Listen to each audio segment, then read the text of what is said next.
últimos 2 años, la cartera de crédito de los bancos ha crecido muchísimo más que los depósitos y por lo tanto esa brecha no se puede mantener. Los bancos prestan finalmente lo que captan de los clientes. Si es que los depósitos vienen creciendo a una tasa baja y posiblemente se lleguen a estancar, la cartera de créditos que fomentó el crecimiento económico en los últimos 2 años va a tener que reducirse, que volverse más lenta y por lo tanto es otro tema que podría abonar a una recesión en 2019. Esos son para mí los desequilibrios, los desafíos que enfrenta la economía ecuatoriana y por los cuales no hemos visto todavía medidas decididas de parte del gobierno. En lo fiscal hay claramente un esfuerzo, el déficit se ha reducido en 2018 de manera importante frente a 2017, la proforma, insisto, todavía muestra algunos cabos sueltos, pero en cuanto a las medidas estructurales que permitan recuperar competitividad, sobre todo, no hemos visto ningún avance concreto. Gracias por su tiempo. Tiene ahora el suyo, que son 2 minutos, economista Pablo Dávalos. Muchas gracias por la invitación. Saludo a Alberto, saludo también a José y a todas las personas que comparten con nosotros este espacio. 3 ideas, Carlos. La primera, la proforma fue devuelta por la Asamblea Nacional, lo que demuestra que el ministro de Finanzas no hizo bien los deberes. En consecuencia, tiene que salir. Si no sale, entonces quien asume el costo político es directamente el presidente de la República y en consecuencia la economía. Segunda idea, la austeridad no es un recurso de tipo económico, sino una idea política. Está hecha para venderle a la sociedad la idea de que es necesario el ajuste y el ajuste no es necesario. Y tercera idea, quizá la más paradójica, es el hecho, Carlos, de que no hay crisis económica. Esta crisis en realidad está siendo provocada por el gobierno. Todos los indicadores de la economía real dan cuenta de recuperación de la economía y nosotros vemos por parte del régimen una intención de someterle al país a una crisis económica. El gobierno es el responsable directo de la creación del desempleo. El gobierno es el responsable directo de que muchos ecuatorianos cada vez tengan condiciones de vida que se van deteriorando. Con esas 3 ideas creo yo que podemos irlo desarrollando en el transcurso del programa. Estamos dándole a la ciudadanía los contornos de lo que significa el momento político y económico actual. Gracias por dejar en claro su tesis central, la suya sobre el tema propuesto, economista Alberto Acosta Burneo. Muchísimas gracias por la invitación. Tenemos que entender que estamos viviendo un proceso muy complicado en la economía. Sí existe una crisis que está reflejada en 3 aspectos. Primero, hay un desafío de competitividad. Somos un país caro para producir, caro para consumir, y eso debe solucionarse. Segundo tema, nos hemos enfocado durante una década, a través de la sustitución de importaciones, a mirar al mercado interno y olvidarnos del mercado externo. Para poder crecer rápidamente tenemos que dar ese cambio, el sector productivo tiene que mirar al exterior y ver cómo competir. Y el tercer gran tema es el tema fiscal, que es el tema de este programa, en donde vemos que el gobierno ha desarrollado una adicción muy peligrosa. Desde hace 7 años, 2019 va a ser el 7º año consecutivo, en el que dependemos del endeudamiento. Es decir, el Estado gasta más de lo que tiene y lo financia con deuda. Y esa deuda hay que estar muy claros los ciudadanos. La deuda la vamos a pagar nosotros, los ciudadanos, vía futuros impuestos. Esa es la manera como se pagan las deudas del gobierno. No hay una varita mágica, hay una causa y hay una consecuencia. El que gasta mucho después tiene que ajustarse el cinturón para pagar sus deudas. Y eso es lo que estamos viviendo en la actualidad. Y el gran desafío del gobierno en este momento es poner en orden las cuentas fiscales, porque el fisco se ha transformado en un lastre para la economía real, un lastre para poder crecer. Vemos que dependemos de qué financiamiento nos llega, si logra endeudarse, a qué tasa logra endeudarse, porque además cada vez es más costosa la tasa que se debe pagar para poder seguir endeudándose. Entonces estamos en una situación insostenible. La deuda sigue subiendo aceleradamente y esto puede terminar como ya ha sucedido en la historia. Recordemos lo que pasó en 1982. Un incremento de tasas de interés en Estados Unidos para controlar su inflación provocó una crisis de la deuda en todos los países de la región, empezando por México. Eso es lo que el Ecuador debe evitar. Si seguimos dependiendo a este ritmo del endeudamiento, estamos poniendo en riesgo la sostenibilidad de largo plazo de las finanzas públicas. Es el momento de corregir estos desequilibrios, de hacerlo lo antes posible, porque además es claro, la destrucción de empleos no es imaginaria. En 2016, de 2016 acá se han destruido más de 100.000 empleos. Bien, el resto lo podrá complementar en su segunda intervención. Gracias por la primera a todos ustedes. Tienen para complementar lo que hayan dicho o replicar lo que ya se ha expresado el minuto siguiente en el mismo orden. Economista José Hidalgo. Gracias, Carlos. Bueno, en realidad me llama la atención que Pablo asegure que no hay crisis. los indicadores muestran lo contrario. Vamos a entrar a un año y seguramente el siguiente, y también lo fue 2016, años en los cuales la economía, si es que crece, lo hace por debajo de la tasa de crecimiento de la población, y por lo tanto cada ecuatoriano en promedio es más pobre.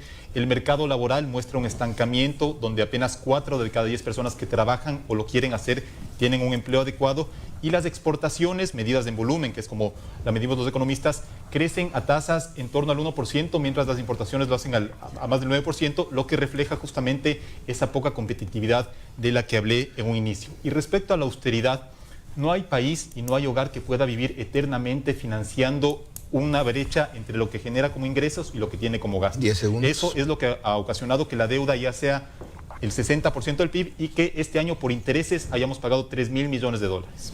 Su minuto siguiente para complementar o replicar lo que se ha expuesto aquí o empezó a decir usted le corresponde. Lo que yo estoy manifestando, y lo estamos manifestando varios académicos, estamos estudiando esto, se llama crisis inducida. Es decir, se está generando la crisis. Y me pregunto por qué. Y voy a tratar de responder esa hipótesis aquí en el programa. Pero puedo decirles a los ecuatorianos que la crisis que estamos viviendo está siendo provocada de manera intencional por el gobierno de Lenín Moreno. Que la economía en este momento está dando señales de recuperación, pero es la política económica dirigida por sectores empresariales en este país los que están provocando de manera intencional esa crisis. Y eso lo vamos a demostrar aquí. Bien, su minuto para complementar lo que empezó a decir o replicar lo que ha empezado a oír, le corresponde, economista Alberto Acosta. Sí, hablando de esta peligrosa adicción que es del endeudamiento, el gobierno está aplicando una estrategia ya desde el gobierno anterior, desde el gobierno de Rafael Correa. 2013 empezó esta estrategia del tarjeteo. 2013 un precio del petróleo de $100 por barril, pero eso no alcanzaba. Era insuficiente para el ritmo de gasto que se quería poner. Eso se mantiene 7 años consecutivos de fuerte endeudamiento y ahora se plantea en la visión de la Proforma, viene una visión de los próximos 4 años. Y se dice que en los próximos 4 años se van a necesitar en cada año alrededor de 9.000 millones de dólares por financiamiento. Y lejos de disminuir la necesidad de financiamiento, va a aumentar. De aquí al 2022 va a subir a 10.000 millones de dólares. Es decir, cada vez vamos a ser más dependientes del financiamiento para poder sostener el gasto. Y lo que tenemos que estar muy claros es que aquí ya tenemos una fecha en la que va a terminar todo este proceso, y esa fecha es marzo de 2021. ¿Por qué? Marzo de 2021 vencen los primeros bonos soberanos emitidos por Rafael Correa. Hay que empezar a pagar las cuentas, y en esa década son 25.000 millones de dólares en total que hay que amortizar en bonos. Bien, veo que ustedes han propuesto en la inversa y yo voy a seguir la propuesta de ustedes. Me parece muy lógico y racional. Para hablar sobre cómo debe modificarse la Proforma, ustedes han diagnosticado primero cómo está la economía. Claro. Y en la medida de su diagnóstico, alinear qué proponer hacer con la Proforma. ¿No admite usted que no haya crisis? Y ya cita algunos indicadores para abonar que es economista Hidalgo. ¿Cómo podemos dilucidar o quién debe dilucidar este dilema? Puesto que usted mismo dijo que hay algún esfuerzo, pero es poco el nivel de ajuste y no se toman medidas decididas. Carlos. Eso sí, eso parecería... Una cuestión técnica. Cuando tú ajustas de economía, eso provoca crisis. Lo que José Hidalgo dice es, generemos crisis. Eso, en términos económicos, se llama ajuste de demanda. Y él ha mostrado por qué, según indicadores que citó, sí existe crisis. Y ya que usted interrumpió, lo cual también es su prerrogativa, encantado, no, aquí ya comenzó el debate, no, me llamaste a debatir. Encantado, eso es para eso. Claro. Esa misma fue la lectura de Macri cuando recibió el gobierno en la Argentina. Guardando las dimensiones, ocultar la magnitud de lo heredado para disque no ahuyentar a los inversionistas y no agravar el panorama económico. Y vea el dramático ajuste que le ha tocado hacer. Seguramente, en opinión de Pablo, porque quiere tener una crisis. Lo que no entiendo es cómo un economista considera que un desequilibrio fiscal de la magnitud que ha tenido el Ecuador en los últimos años es sostenible indefinidamente. Eso, un déficit fiscal, tiene como contracara necesariamente un crecimiento de la deuda. Y por lo tanto, un crecimiento de la deuda implica en los años siguientes un pago mayor de intereses. En 2018 vamos a pagar solo por intereses de la deuda pública 3.000 millones de dólares, 3 puntos del PIB. En 2019 van a ser 3.500 millones. El ajuste no es porque el gobierno quiera ajustar, el ajuste es porque viene heredado una situación de las finanzas públicas que no es sostenible y obviamente que eso genera una recesión. Hay que decirlo, enseguida que es le voy a replicar. ajuste. No, pero antes conteste mi pregunta. Su propuesta no es consistente con su diagnóstico. Si estamos en una situación tan crítica, ¿por qué no ejercer una política drástica? Porque mi diagnóstico, ¿Por qué no? parte de mi diagnóstico incluye también que lamentablemente el Ecuador, con los desequilibrios que mencioné en la introducción y que ha heredado, va a tener que pasar necesariamente por un periodo de recesión económica para retornar a los equilibrios. O sea, tenemos que caer más para comenzar a Ahí levantar. está. Lamentablemente, Eso tenemos se que llama recordar- inducir la tenemos que crisis, retornar a los- Carlos. Sí, Carlos, se llama inducir la crisis. Acote, economista, y enseguida vamos con Pablo Dablo. Sí. Estamos viviendo una situación insostenible. Estamos endeudándonos con el chulquero, con la vecina, con la tienda, con la tarjeta de crédito. Y queremos seguir gastando para reactivar la economía, es decir, reactivar el gasto. Es insostenible. Tenemos que detener ese nivel de endeudamiento enfermizo y eso significa dejar de gastar en el ritmo que lo estamos haciendo. No queremos La seguir respuesta- gastando, queremos aumentar el consumo. Pero eso no significa necesariamente que el Estado sea quien Es que, gaste. pero el problema es que Entonces, reducir ya voy con reducir usted. el consumo del gobierno, que eso es el equivalente al ajuste, eso tiene un costo social, político y económico. Es doloroso, inevitablemente doloroso. Ahí Es una está, medicina, Carlos. es una medicina dolorosa. Ah, sí. Carlos, ahí antes de es proseguir con el resto, clarísimo, ¿no? es A ver, clarísimo. contrarreste Están esto. proponiéndole crisis al país. Le están diciendo, le vamos a bajar los salarios a la gente, vamos a provocar recesión, vamos a provocar desempleo, vamos a hacer que seas más pobre. Eso le están diciendo. Están proponiendo lo que Eso le lo están que un diciendo al cirujano- país. Están proponiendo lo que un Carlos, cirujano porque le dice resulta que al hay otros- paciente cuando no, llega, ya voy, cuando llega en son estado cirujanos del siglo terminal. XIX, Carlos, cirujanos que te ponen sanguijuelas para que te caiga la sangre. Hay medicina del siglo XXI, Carlos. No es necesario ¿Qué hicieron los operarte. cirujanos del siglo XXI? No, olvídate de Endeudándose extremadamente, por ejemplo, con China. De todos paso, los poner gobiernos del cláusulas mundo, reservadas Carlos, todos los gobiernos y no poder del- cambiar pero ese no es el problema.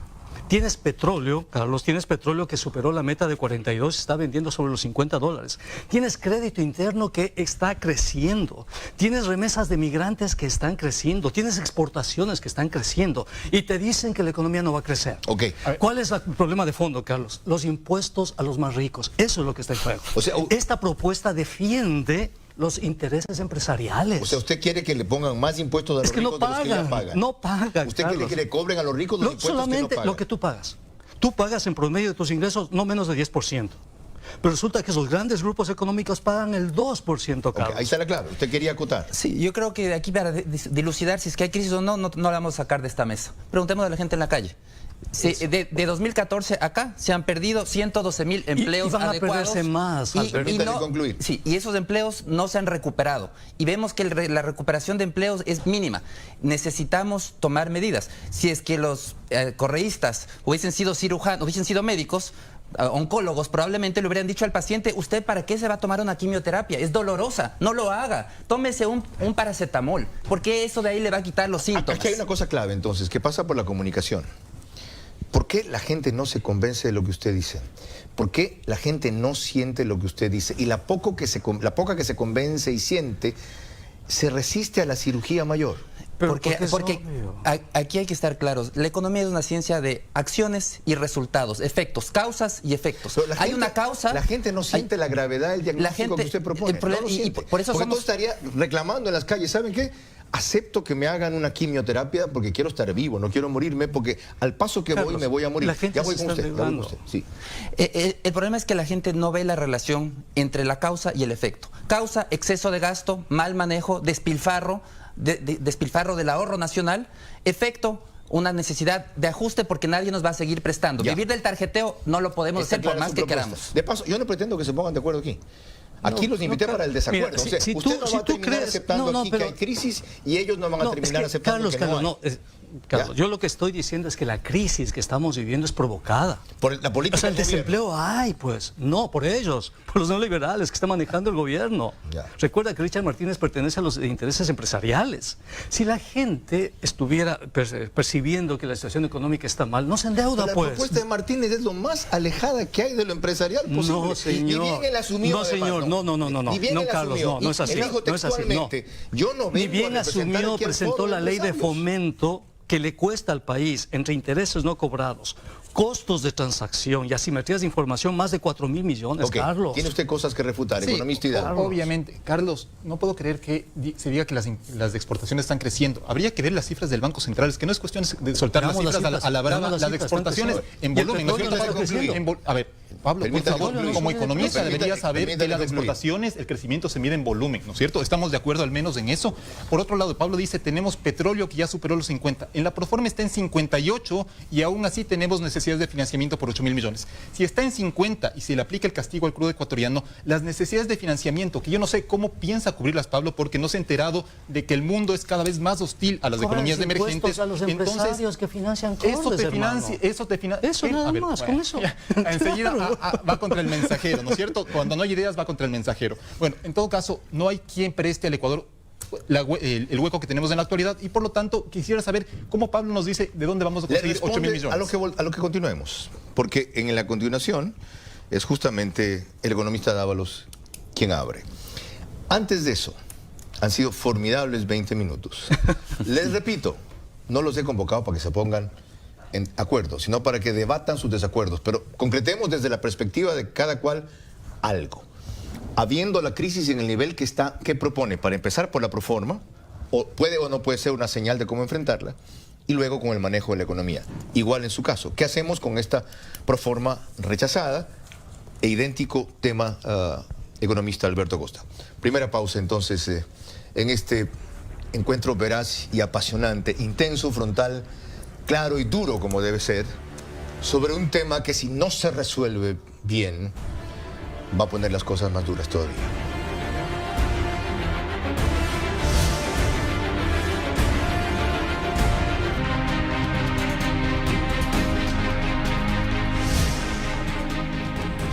Proseguimos en este debate veraz sobre la economía y la proforma que ha empezado por lo primero, diagnosticando si está en crisis o no y por qué lo uno y lo otro, para luego pasar a ver cómo debe reflejarse una y otra tesis en la respuesta que dé el Ejecutivo sobre las objeciones a la proforma. Pero para un poco de contexto respecto a lo que aquí nos anima, convoca y se discute, vean un breve reportaje de María Fernanda Perrone respecto al estado actual de esta situación.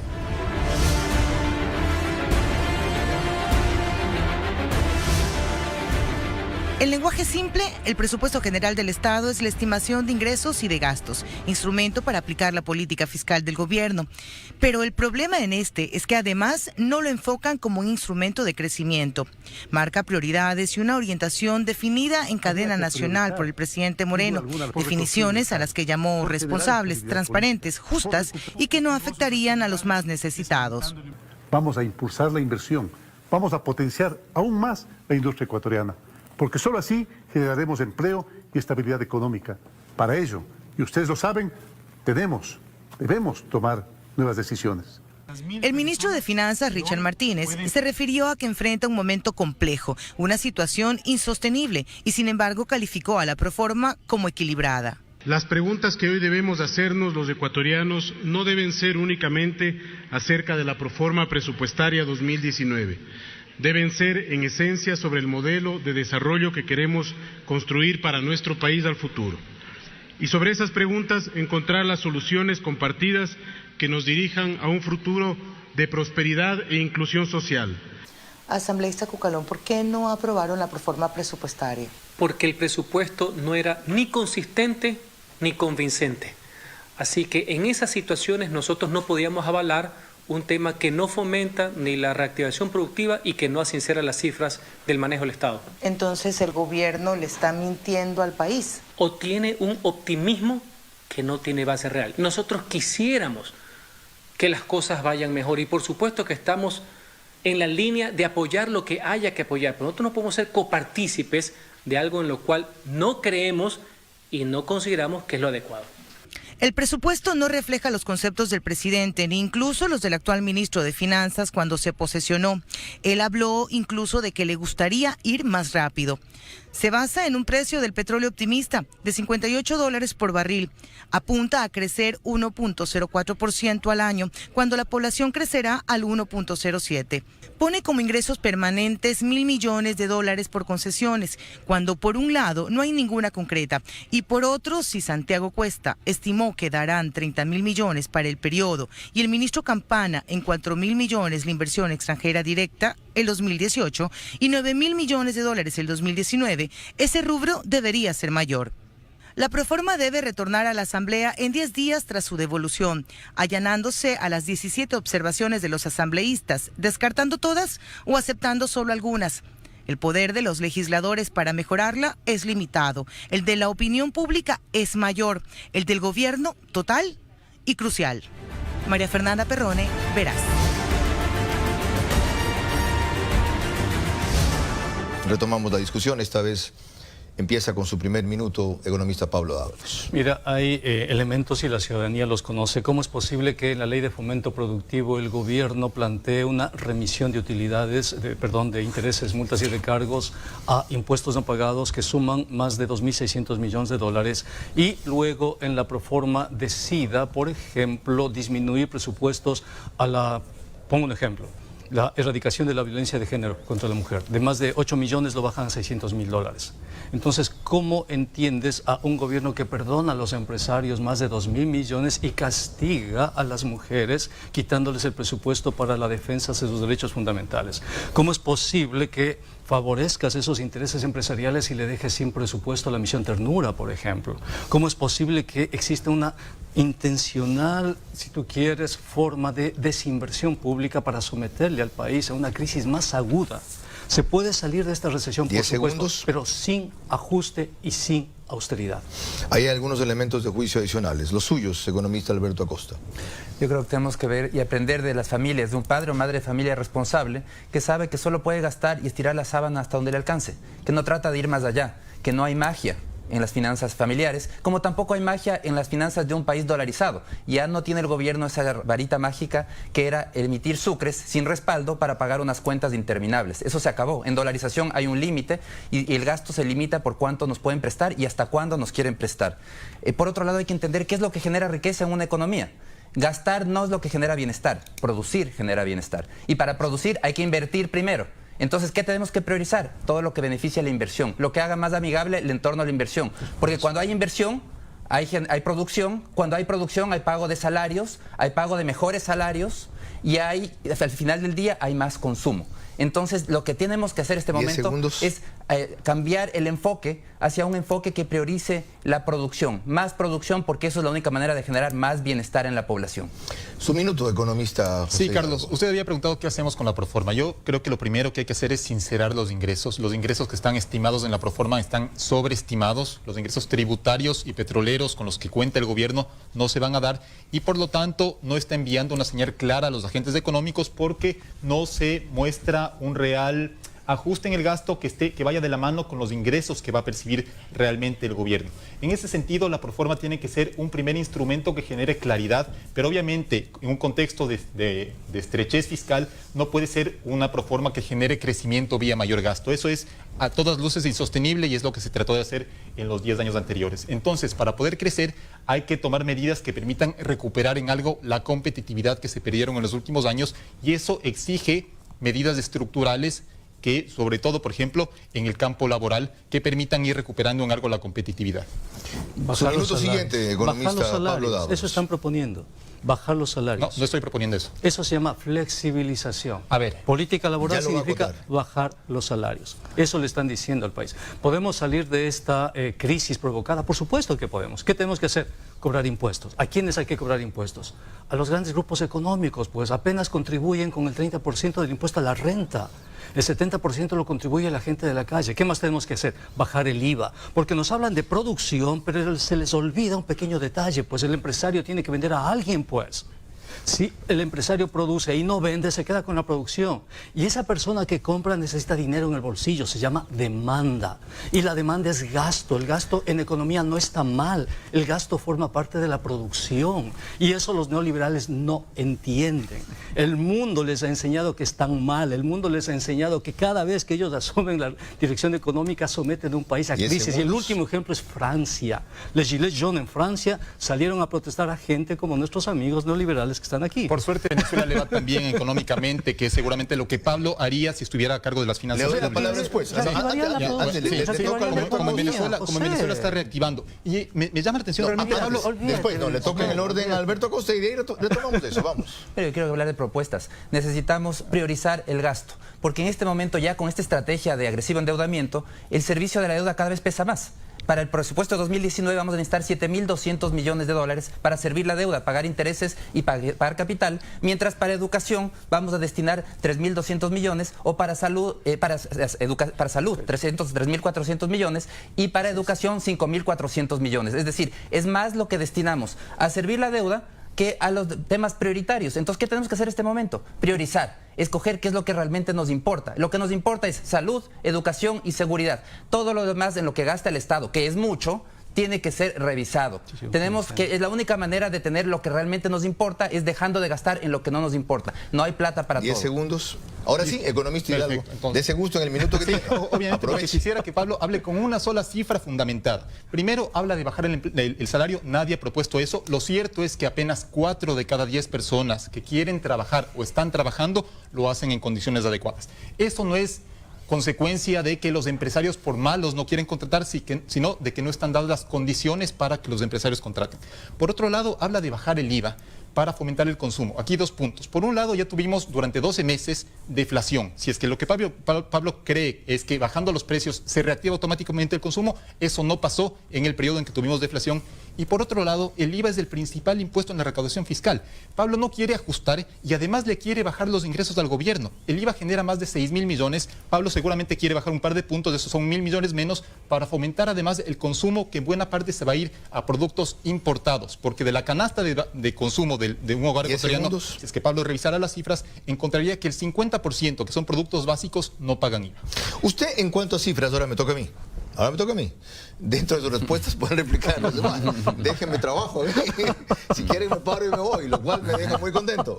Ya, no me toca a mí. Un ratito, toca a mí. Usted ha criticado principalmente que no se cobre los impuestos que deben que no están empresarios, que no se cobre y que se les permita esa remisión de intereses. Eso. Versus lo que suma el monto de deuda de todos ellos, si es que tuvieran razón en los juicios que superan algunos miles de millones de dólares. ¿En dónde una economía aún socialista, aún heterodoxa, ha crecido golpeando a los empresarios? No se trata de golpear a los empresarios, se trata de justicia, Carlos. ¿Por qué tú, Carlos, pagas el 10% de tus ingresos y por qué otras personas pagan el 2%? Dame la explicación. Porque arriesga. ¿Dónde está? El invertir es un riesgo. ¿Por qué? En donde puedes ganar o ¿por qué puedes la persona perder? que me está escuchando es la persona que se pone unas salchipapas?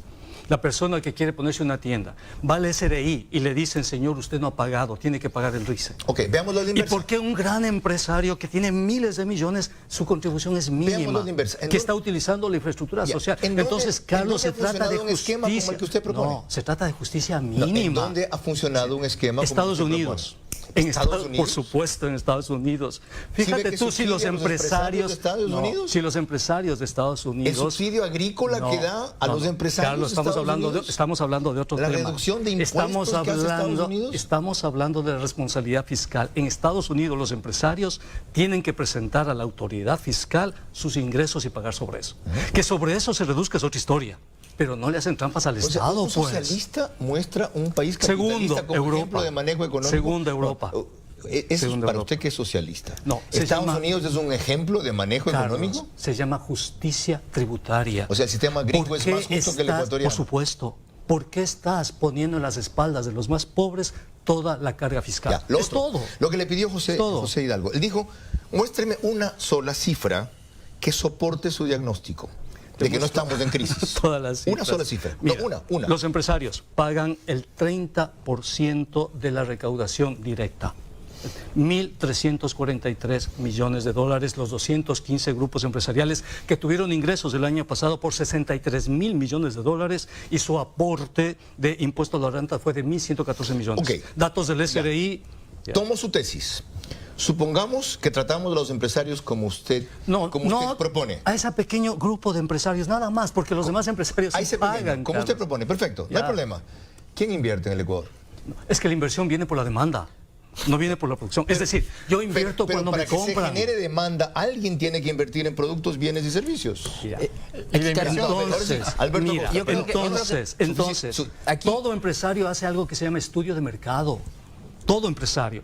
Si no hay mercado, no hay empresas. Ya, entendido, hasta ahí llegamos con Ya, usted. Aquí Alberto Acosta. hay una confusión de qué viene primero y qué después. En este mundo que nos están hablando, simplemente que haya plata y haya demanda es el inicio del origen de todo. Cuando lo que no somos más ricos porque haya más plata en la economía, sino porque podemos producir más. ¿Cuáles son los países ricos? No los que tienen más billetes, porque imprimir billetes es muy fácil. Los más ricos son los que producen más. Entonces la clave aquí es primero hay que producir y en el proceso de producción se pagan salarios, Eso es falso. se paga y se genera dinero para poder consumir. ¿Qué es lo que pasa? Durante la década pasada es el mejor ejemplo en Ecuador. Década pasada, inyectar liquidez para que la gente tenga plata y consuma. ¿Y qué sucedió? Como no había producción suficiente incremental en el país, se consumía producto del exterior, donde sí había producción. Entonces hay que estar muy claros. Si queremos desarrollarnos, tenemos que producir Usted no más. ha dicho que no hay producción, lo que usted ha dicho es que no somos competitivos para Claro, producir, claro. porque es muy caro lo que aquí se genera, es muy caro Porque la el mano de salario es obra. alto. Entonces Eso. no es producción lo que falta, Claro. sino competitividad. Competitividad para producir más, porque en la situación actual... ¿Y quién te va a hay comprar lo que produces? ¿Cuál es la diferencia? Permítale concluir. ¿Cuál es la ¿Quién te va a diferencia entre comprar? un país como Estados Unidos y Ecuador? La capacidad productiva. Allá producen más. Si queremos nosotros mejorar nuestro nivel de vida, necesitamos producir más. Tenemos que generar más riqueza. Alberto, Es Estados inevitable. Unidos ya no produce. Antes de eso, La un producción ratito, está un en ratito. China. Antes de eso, No, Estados Unidos hace estemos muy rato dejó de claros que producir, no, Alberto. Estados Unidos Estamos se en el queda- siglo XXI. No. La producción ya no Es es que el esa es la problema. visión del socialismo que piensa No que tiene nada producir que es una ver. fábrica del siglo No, XVII. no, Le voy a Esa- Alberto. un segundo. La producción de la China, fábrica del Alberto, siglo XVII, China. la manufactura, quedó en la historia. Todas Ahora, las empresas del en mundo producen en China. termino, un Esta es segundo. mi parte, usted ya tuvo la suya, un ratito. En el mundo actual, lo importante es el conocimiento. Ahí está la producción, no en la fábrica. Hay que olvidarnos de las fábricas, Exactamente, sino en exactamente. quién genera más conocimiento. Pero eso Eso. también es producción. Antes de eso, una interrogante, ya que usted tomó la lista de la producción. En el periodo de Correa, con la política económica de Correa, es innegable que muchos sectores productivos batieron récords de producción. Por supuesto. Récords de producción. Puede ser que porque invirtió el gasto público que generaba demanda privada para todo lo que hubo que hacer, pero hubo récords de producción. Sí, eso no se puede ¿Cómo negar. explicar Eso no se No, puede negar. que se aplicó en la década pasada, sustitución de importaciones, cerrar el mercado y que nos obliguen a los consumidores a pagar por un producto a un precio más caro y además un producto de calidad inferior. Entonces la única opción era comprar internamente. Entonces sin inversión, sin mejorar el producto, se podía vender cualquier cantidad. Entendido. Ya, José, vamos con usted. Antes de eso, sobre su pregunta. quiero destacar que usted es el único que ha hecho una propuesta concreta sobre la proforma y los demás no la quieren Ajuste, hacer aplicando. Sí, no, pero no, eso no te dije reactivación. es una propuesta concreta. Ya, No, José, dos puntos. Primero, Pablo todavía no es capaz de decirnos la cifra de la crisis porque usted le pidió una cifra y dijo cuál es el porcentaje de impuestos de los empresarios que no tiene nada que ver con crisis. Por otro lado, respecto a que durante la época correísta creció la producción, hubo un gran desequilibrio que se generó ahí y es que obviamente teníamos un Estado que compraba mucho y mucha parte del sector productivo se destinó o dirigió sus esfuerzos a atender la demanda de ese Estado que no era sostenible en el tiempo. Eso hizo que una parte mayor de lo que se produce en el Ecuador, que debería haberse destinado o buscar mercados en el exterior, porque el Ecuador no puede crecer pensando en la demanda interna, a diferencia de lo que cree Pablo, que la demanda interna en un país como el Ecuador no es suficiente para que una economía crezca. El sector productivo también se sintió cómodo vendiéndole al Estado. Y obviamente eso fue posible mientras el Estado podía gastar a manos llenas, pero ya no lo puede seguir haciendo. Y ahorita el desafío es invertir para producir, sobre todo pensando en el exterior. Porque ahora, siendo así, yo lo entiendo como usted.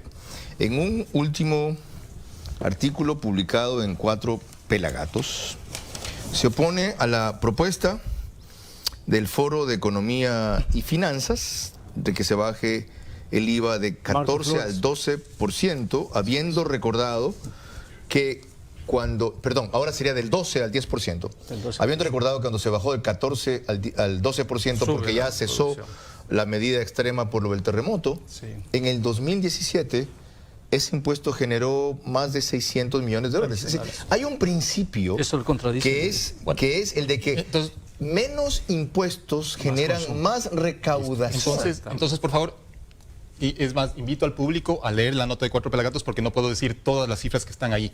Pero en el año completo, 2017, se recaudaron 600 millones más. En la mitad de ese año, bueno, para ser exactos, de enero a mayo, 230 y no sé de enero a cuántos mayo más. todavía estaba vigente la tasa del 14% y se recaudó más que cuando estaba vigente la tasa del 12%. No fue la reducción del IVA la que generó una mayor recaudación, sino el incremento en la actividad, que a su vez respondió a que en el año 2017 el Estado inyectó a la economía una gran cantidad de recursos procedentes sobre todo de la deuda O sea, si pública. usted no la gana, la empata. Siempre Sí, tiene razón. o sea, ya Pero es que ideología, las cifras muestran eso. Carlos, Las es cifras, ideología. A ver, entonces, pidámosle a Pablo una sola cifra. En serio estoy esperando y No vamos la va a dar. No, le aseguro que vamos a llegar al final del programa y no vamos a, No, a haber ok. escuchado una Antes sola de eso, yo lo que tengo que llegar es la siguiente pausa del programa para continuar con la tercera. Allí, en cambio, yo le pido a usted que empiece diciendo, acorde con su diagnóstico, ¿qué haría usted con la proforma? ¿Cuáles de esas 17 objeciones que hace la Asamblea las puede coger?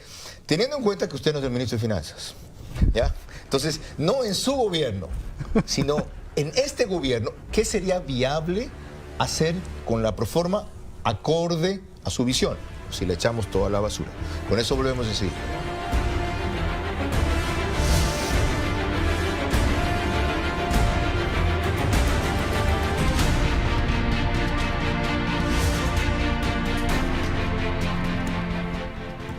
Entramos en la tercera parte de este encuentro veraz con 3 economistas sobre la proforma del 2019, la situación de la economía, cómo lo primero debe reflejar su diagnóstico o propuesta respecto a lo segundo.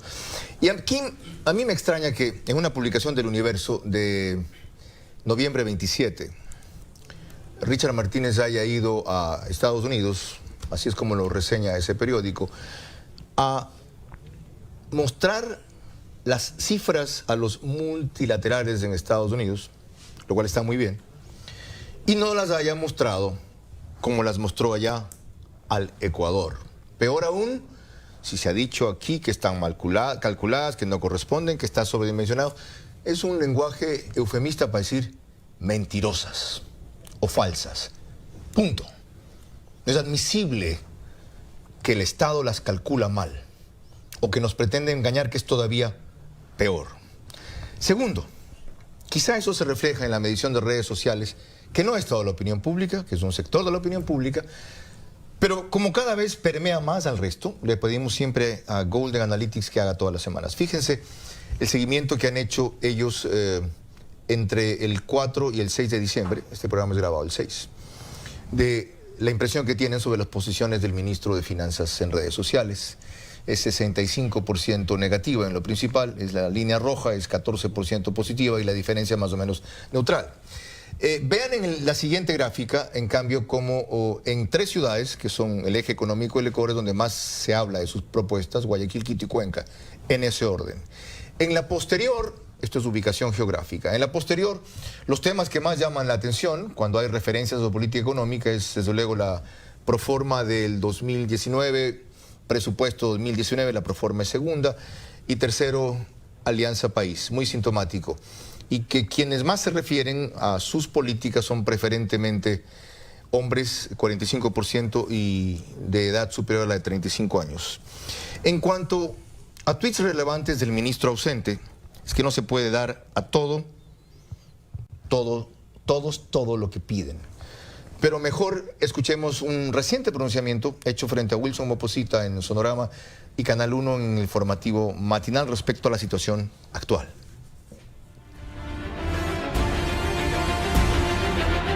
En otro programa de televisión donde estuvo presente el viceministro de Economía, a un señor Valencia, que dice que hay más de 38.000 personas que ganan más del presidente, que ganan más de $5.000. Eso es totalmente falso, Wilson, es totalmente falso.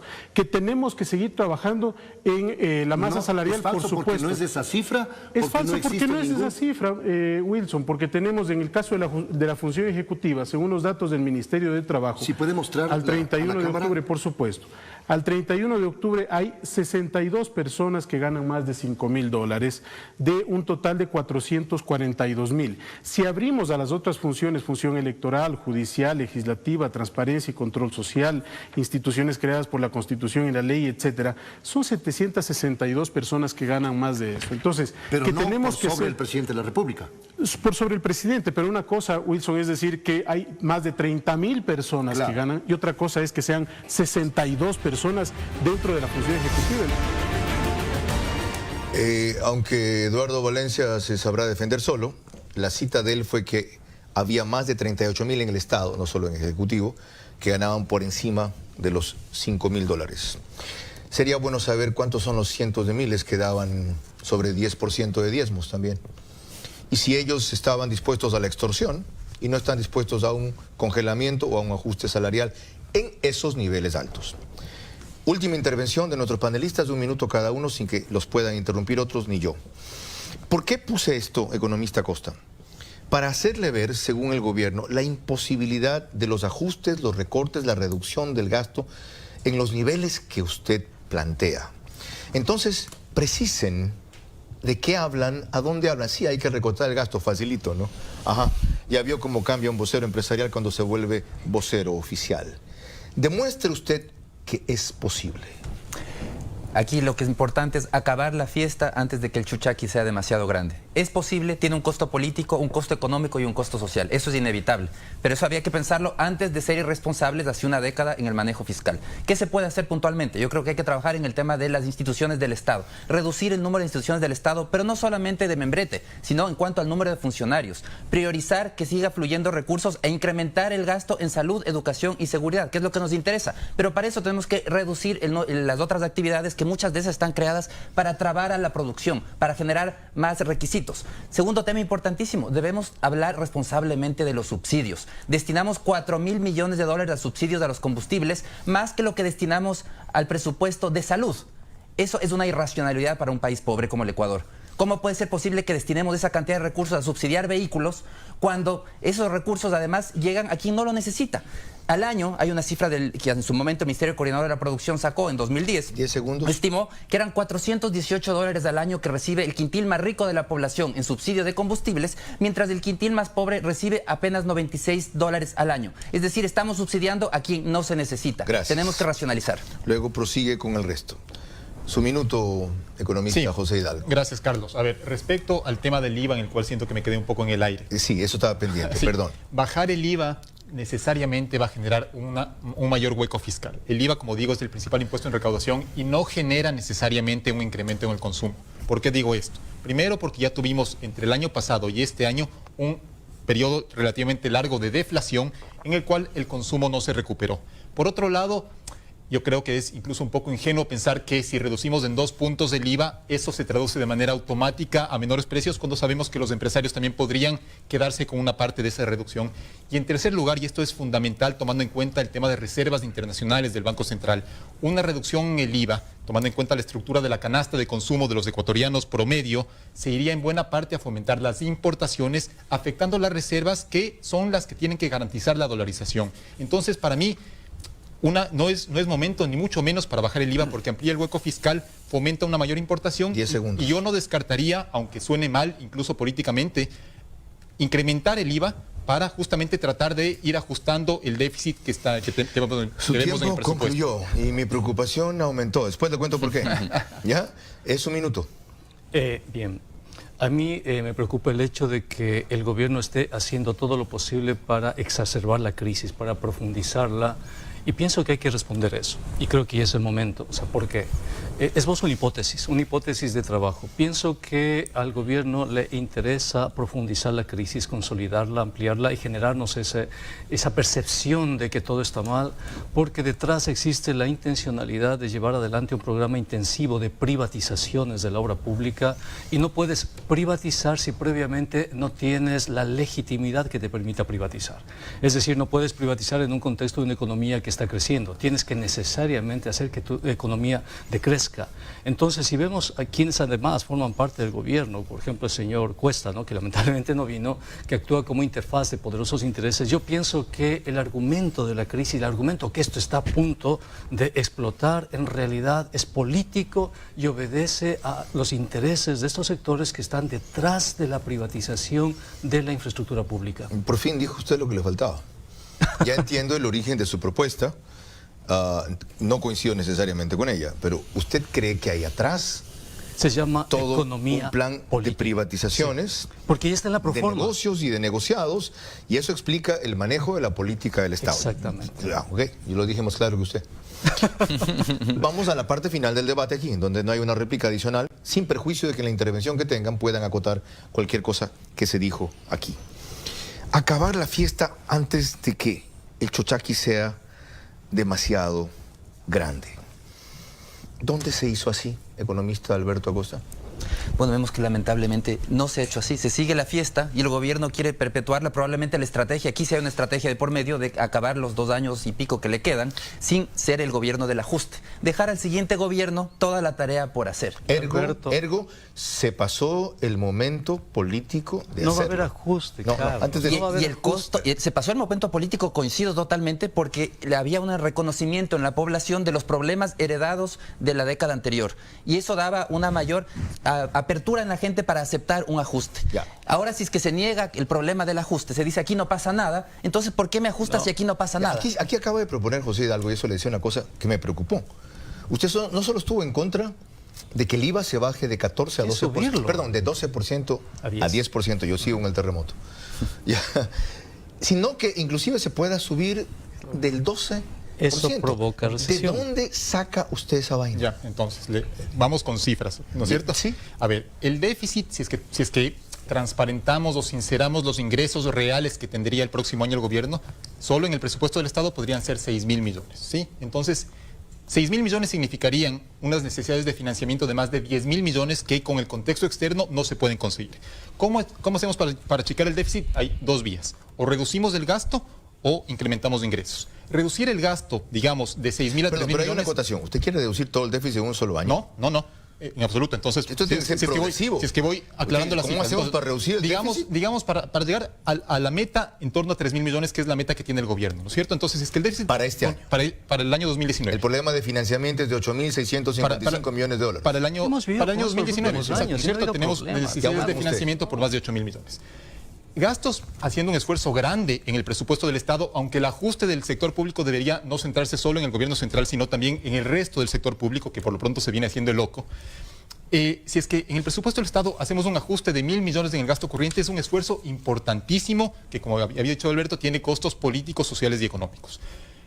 Pero por el lado de los ingresos hay que generar la otra vía, es una reducción de subsidios, que digamos que también ahí podemos conseguir 1.000 millones más. Ya. Pero un incremento en el IVA podría ayudar a achicar el hueco, porque ¿con qué nos estamos comparando, Carlos? Con llegar al punto en el que el gobierno no tiene los recursos para hacer pagos y el ajuste es mucho más costoso social, política y económicamente. Ahora, ¿sabe que usted es economista, verdad? Sí. ¿Sabe quién es Arthur Laufer, verdad? Bueno, no, se le pregunto, ¿sabe quién es Arthur Laufer? De la curva de Laffer, sí. ¿Sabe quién es? Sí. Ya, y sabe que él dice que cuando los impuestos llegan a un nivel, ya subirlos baja la recaudación. Bueno, también ¿Usted está proponiendo quisiera invitarle, Carlos, a leer una nota de Paul Krugman en el New York Times replicando totalmente lo que dice Laffer. Yo no sé de cuándo acá Laffer es el gurú de la economía, cuando no se ha probado empíricamente. Es que contradice el argumento. Entonces, como contradice el argumento, no sirve. Sí, Pablo, cuando no se ha probado empíricamente nunca la curva de Laffer. La curva de Laffer fue hecha en una servilleta y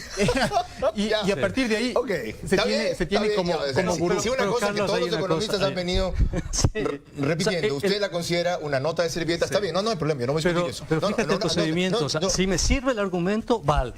Si no sirve... No, Tito, no, porque usted también se mandó la suya aquí. Por supuesto. No se la va a llevar Por fácil. supuesto. ¿Ya?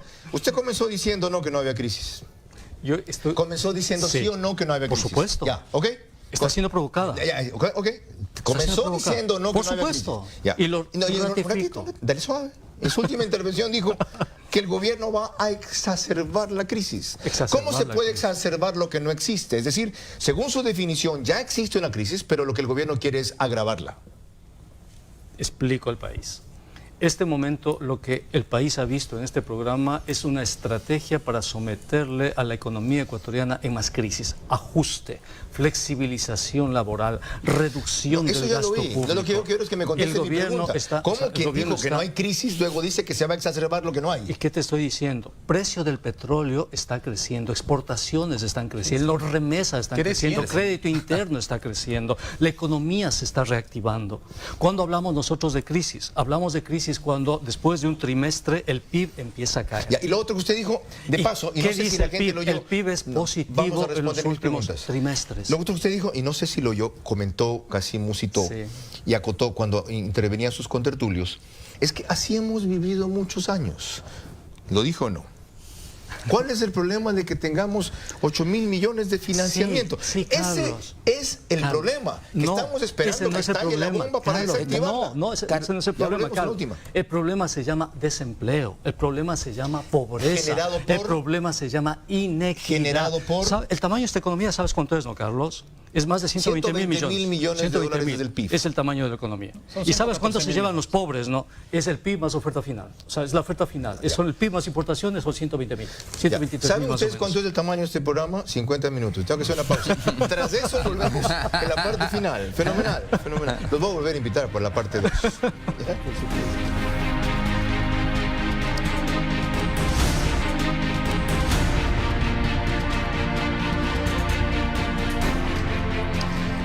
La idea no era agotar la discusión, sino comenzarla en este encuentro veraz sobre dos temas críticos, economía y presupuesto, en ese orden. Tenemos algunas claves y algunas luces de nuestros invitados que son suficientes y espero que le iluminen la cabeza a los que la tienen por ahora ensombrecida. Quiero agradecer, antes de concluir, la deferencia especial de quienes vinieron de Quito, en el caso de José y en el caso de Pablo, que sacrificaron las fiestas, esto fue grabado 6 de diciembre, por aportarle a ustedes sus ideas. Igualmente reconocido con Alberto. Y a quienes todos han hecho ya por tercera vez posible este programa cada vez mejor, por las comodidades que nos brindan en Canal 1, desde el equipo técnico hasta la anfitriona, y las comodidades que nos brindan, por ejemplo, Modern 9, con esta excelente instalación de sillas y mesa, por una discusión frontal, sobria y elegante a la vez.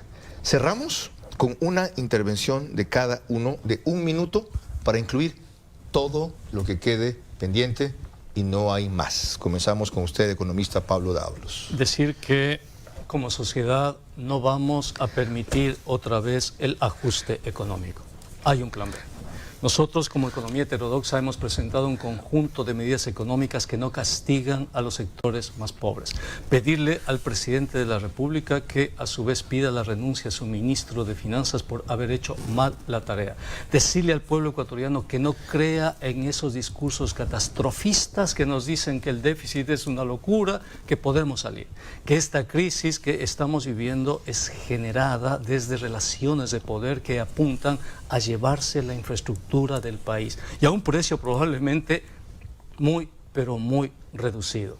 Decir que la economía siempre es política. Si no, recordemos lo que le está pasando al presidente Macron en Francia, les gilets jaunes. El presidente Macron quiso hacer exactamente lo que están proponiendo aquí los neoliberales. Y ya derrotamos al neoliberalismo y lo vamos a volver a derrotar. Economista Alberto Costa Burneo. Yo quiero pedirles a los oyentes que no repitan en su casa lo que han escuchado en este programa. Toda acción tiene un efecto, tiene un resultado. El que es irresponsable en su administración de las finanzas generales es además irresponsable al final y va a tener que pagar las consecuencias. Entonces, en este momento, ¿qué es lo que se debe hacer? Evitar repetir la historia de los años 70. En los años 70 vivimos ya esta fiesta, esta efervescencia petrolera. Pensábamos que éramos millonarios, que habíamos ya nuevamente un jaguar latinoamericano. ¿En qué terminó? Y cuando se acabó el financiamiento, cuando subieron las tasas de interés norteamericanas, se acabó la plata y empezaron 2 décadas de ajuste. Es lamentable que vamos a repetir esa misma historia. El gran despilfarro de la década pasada la vamos a pagar mediante el ajuste y eso es inevitable, porque toda acción tiene una consecuencia. Economista José Hidalgo. Sí, bueno, primero decir que lamentablemente el ajuste es necesario. Obviamente una persona que sostiene que el petróleo viene creciendo cuando en las últimas semanas ha caído casi $20, evidentemente no lo va a considerar así. Pero es sobre todo importante que los ciudadanos sepan que más allá del tema fiscal, que puede solventarse con decisión política, sabiendo que eso tiene costos económicos y sociales.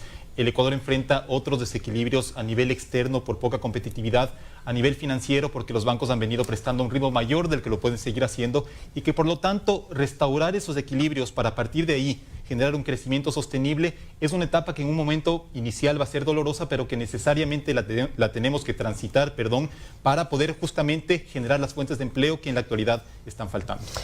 Señores, muchas gracias a todos ustedes por su opinión.